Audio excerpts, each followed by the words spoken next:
आज मी तुम्हाला वांग्याची भाजी करून दाखवणार आहे। ही वांग्याची भाजी मी सुकी करणार आहे आणि ही माझी रेसिपी कशी आहे हे तुम्हाला मी दाखवायचा प्रयत्न करत आहे। तर याचं सर्वांचं प्रमाण मी भाजीसाठी लागणारं सर्व साहित्याचं प्रमाण मी डिस्क्रिप्शन बॉक्समध्ये दिलेलं आहे। तर चला आपण किचनमध्ये जाऊया आणि लगेच सुरुवात करूया।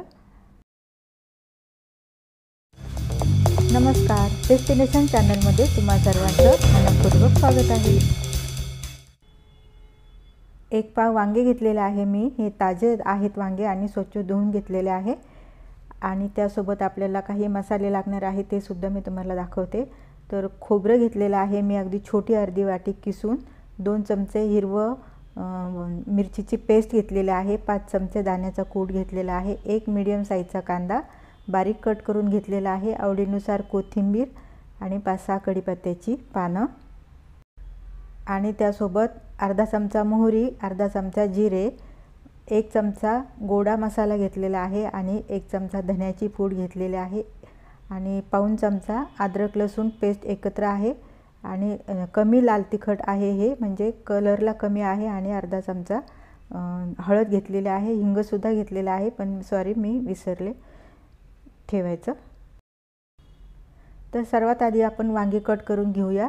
तर वांग्याचे मी हे देठाला काटे असतात तर ते मी काटे कट करून घेतलेले आहे आणि हे वांगे आपल्याला उभे चिरायचे आहे, अगदी बारीक बारीक फोडी करायचे आहे। अन्न आपल्याला ह्या चौकोनी फोडी करायचे नाही, अशा फोडी करायच्या आहे म्हणजे लवकर शिजतात आणि ही सुकी भाजी करायची आहे म्हणून मी ह्याची वेगळ्या पद्धतीने कट करत आहे। तर सर्व वांगे आता हे आपले कट झालेले आहे। चला आता गॅसवर कढई पण गरम झालेली आहे आणि त्यावर आपल्याला 2-3 चमचे तेल घालायचं आहे, कारण ही भाजी आपल्याला थोडीशी चमचमीत करायची आहे। तेल चांगलं गरम झालेलं आहे आणि सर्वात आधी मोहरी घातली। मोहरी तडतडल्यानंतरच आपल्याला जिरे घालायचे।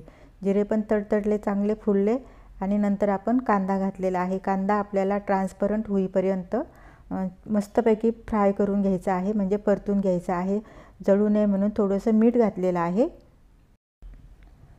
तर आता हे बघा, तुम्ही बघू शकता 4-5 मिनिटं आपल्याला होऊन गेले आहे। कांदा छान ट्रान्सपरंट झालेला आहे। नंतर आपण त्याच्यामध्ये कढीपत्ता घातला आणि नंतर लसूण पेस्ट घालायची आहे, म्हणजे तो जळणार नाही, खाली चिकटणार नाही। त्याचा उग्र वास जाईपर्यंत आपण त्याला काही सेकंद फ्राय करूया। तर आता हे छान असं फ्राय झालेलं आहे। आता आपण वरून घालूया इतर मसाले। तर इथे मिरचीची पेस्ट घातलेली आहे, ही अगदी मीडियम स्पायसी आहे, आवडीप्रमाणे आपण तिखट कमी जास्त करू शकतो। काही सेकंद याला पण फ्राय करून घेऊया तेलामध्ये। नंतर हिंग घातलेला आहे, अगदी छोटासा अर्धा चमचा, हळद पण घातली, धन्याची पूड पण इथे घातलेली आहे। गोडा मसाला आपल्याला सर्वात शेवटी घालायचा आहे। लाल तिखट सुद्धा घातलेलं आहे, लाल तिखट ऑप्शनल आहे आणि वरून आपल्याला घालायचं आहे इथे किसून घेतलेलं खोबरं, सुकं खोबरं घालायचं किंवा ओलं नारळ घातलं तरी सुद्धा चालणार आहे आणि 2-4 मिनिटं याला फ्राय करूया। अगदी 2-4 मिनिटं फ्राय केलेलं आहे आणि थोडंसं पाणी इथे घालायचं आहे मसाले चांगले शिजण्यासाठी किंवा ते छान परतण्यासाठी, जळू नये म्हणून थोडंसं अर्धी वाटी घातलेलं आहे। चला आता मसाले चांगले फ्राय झालेले आहे। वरून आपण कट केलेले वांगे घातलेले आहे आणि ते चांगले आपण मिक्स करून घ्यायचे आहे। वरून आपल्याला चवीनुसार मीठ घालायचं आहे।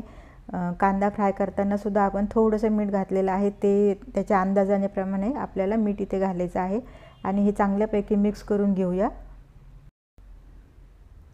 आता हा सर्व छानपैकी मिक्स झालेला आहे आणि आता आपल्याला वरून घालायचा आहे गोडा मसाला, किंवा जर तुमच्याकडे गोडा मसाला नसेल तर तुम्ही काळा मसाला सुद्धा घालू शकता आणि दाण्याचा कूट घातलेला आहे सर्वात शेवटी, आवडीनुसार घालायचं आहे कमी जास्त आणि पुन्हा याला आपण एकदा मिक्स करून घेऊया। सर्वपैकी छान मिक्स झाल्यानंतर आपल्याला याच्यावर झाकण ठेवायचं आहे। थोडीशी आवडीनुसार कोथिंबीर घाला, शेवटी पण घालू शकता किंवा आधी पण घालू शकता आणि अगदी थोडंसं, अगदी पाव वाटी इतकं आपल्याला पाव कप असं पाणी घालायचं आहे आणि आपल्याला झाकण ठेवायचं आहे 3-4 मिनिटासाठी। तर आता बरोबर 4 मिनिटं होऊन गेलेले आहे। आपण झाकण उघडून बघतोय तर आता तुम्ही बघू शकता थोडंसं तेल सुटायला लागलेलं आहे। आता आपण इथे भाजी शिजली आहे की नाही ते चेक करायचं। जर आपल्याला असं वाटत असेल भाजी आपली खाली लागेल, जळेल, तर आपण मधून झाकण काढून चेक करायचं आहे। तर आता तुम्ही बघू शकता भाजी मस्तपैकी शिजलेली आहे, म्हणजे वांगे छान शिजलेले आहेत। जास्त पाणी आपल्याला इथे घालायचं नाही, कारण ही वांग्याची भाजी आपण सुकी करतो, डब्यालासुद्धा नेऊ शकतो, मुलंसुद्धा ही अशी भाजी आवडीने खातात. तर ही भाजी आता आपली रेडी झालेली आहे.